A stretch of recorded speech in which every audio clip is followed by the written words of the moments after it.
Greetings, welcome to another episode of Question and Answers with Man Cave Meals. I've picked a few more questions from the Facebook page today to answer here on video, and our sous chef Hemingway is going to help us out a little bit. I've got 3 questions today, but 2 of them I'm going to answer together. The first question comes from Roger Eden of Detroit, Michigan. Roger says, what's the best way to keep brisket warm without drying it out? And the second question, which is right along the same lines, comes from Donald Fry of Locust Grove, Georgia.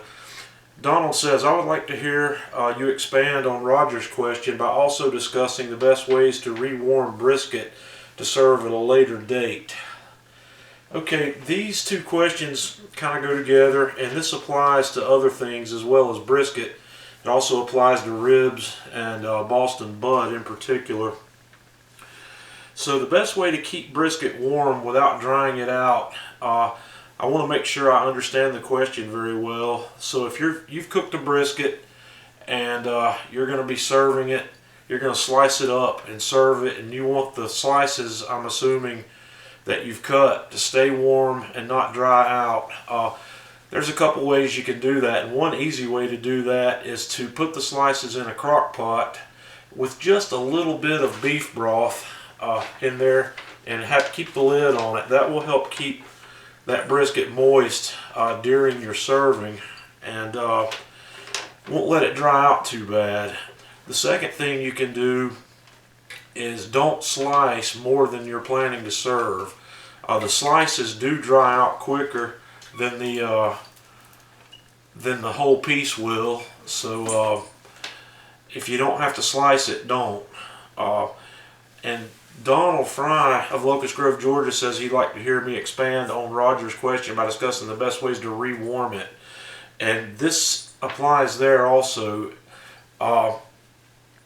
When I cook a brisket, I'm not very often serving a meal with it. Sometimes I do, sometimes I don't, but if I am cooking a brisket for the purpose of freezing it and reheating to serve later in individual servings, I let my brisket cool completely before I slice it at all. I will cook it, I'll rest it in a cooler for 3 or 4 hours, and then I'll take it out of the cooler and let it come to room temperature, still wrapped in foil, and then I'll put it in the refrigerator overnight and let it cool. And as that meat contracts, it holds the moisture in fairly well.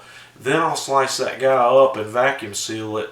And when I vacuum seal it, I may put 1 or 2 teaspoons of beef broth in the vacuum seal bag with it. Before I vacuum seal it, I'll put it in the freezer. And this comes along to the question here of reheating. I think vacuum sealing is very important. It's the best way to save this meat for heating and eating later. And I'll put several slices of brisket in a vacuum seal bag and put it in the freezer. And when I'm ready to reheat that, I'll heat up a saucepan of water to a boiling point, and then I'll drop those vacuum seal bags of brisket in the water and turn the temperature down to low and let it simmer there for 30 minutes or so. 30 minutes will take care of that. It'll bring that brisket back up to temperature. It will not be hard, dry, or anything else. It's almost as good as it is when you first slice it. And you can do the same thing with Boston butt and ribs. They both do very well. And see if there's anything else I can think of. If you are serving a large crowd with brisket and you want to slice it up in advance, I recommend an aluminum pan, once again with a little beef broth in there, and keep foil over the top of it. If you're going to put it in like a chafing dish or something with a heat source underneath it to keep it warm, that's a good way to do it. I think that covers all that. So our next question is from Jonathan Edwards of Hickson, Tennessee. Jonathan says, John, I've been looking into Kamado grills. I want a Kamado Joe, but the wife will not let me get one right now. because I've only been queuing for a couple of months. But I've got the okay for the purchase of a char-griller Kamado. Now my question is, how are the two in comparison? I'm talking cooking wise, not materials, etc. Do they have similarities as far as cooking times and heat, things like that? I don't know if you have done any side-by-side cooks with both of them and the same cut of meat or anything, but I'd like to see how that would work out. Well, first of all, I'm going to look at the last part of the question. I have not done any side-by-side cooks with the two Kamados, and I really don't intend to. I don't want to create what I would consider to be a competitive environment between a char-griller Acorn and a Kamado Joe. I don't really consider the two equals. They're not. You're not comparing apples and apples with those two grills. There are a lot of similarities, but there are a lot of differences also. After having cooked extensively on both of them now, I will say that the finished product, as long as you know how to control whichever one of the grills you have, there's not a whole lot of difference in the finished product. I think there are some differences with the ceramic, with a little more even heat distribution. The steel grill is not collecting and storing heat in the body and radiating it back down as much as a ceramic Kamado does. And I think the cooking environment is a little more even probably inside the ceramic. But the one part of your question that I really wanted to address is getting the Acorn now and getting the Kamado Joe later. I would really think long and hard about that. If you really want a ceramic Kamado, I'd recommend just waiting it out.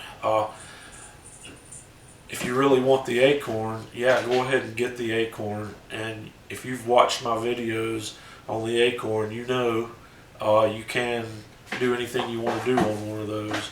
It's a little bit harder work, a little bit more learning curve, but it is a capable grill. You won't have any trouble getting good results. The only problem I see is outside of what you've asked me, not talking about materials, but the Acorn is a little more difficult to control because it's not as airtight. You have a little bit of a hard time controlling the airflow into that grill because of the way it's built. But you can do it. You can make great barbecue on the Acorn. So if you're dead set on getting one now, go ahead and get the Acorn. But like I said, if ultimately what you want's the Kamado Joe, I'd wait it out. I wouldn't spend the money to get one and then have the other one later unless you think you need two. Really think hard about that before you go do it. But you're gonna be pretty happy with either one of them. My personal preference is probably obvious at this point, but I'm not going to talk negatively about any Kamado grill. I think Kamado grills are the best way to do it, and if the one you choose is the one you want, then go for it. I support them. I support all grills, not just Kamados, but I really love the Kamado cooking experience, and that's why I've moved that direction in the last 6 to 8, 10 months or whatever, coming up on a year now.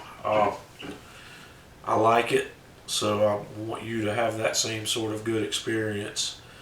So I hope I've done a decent job of answering these questions today. We'll come back next week and we'll do a few more. So until next time, Man Cave Meals.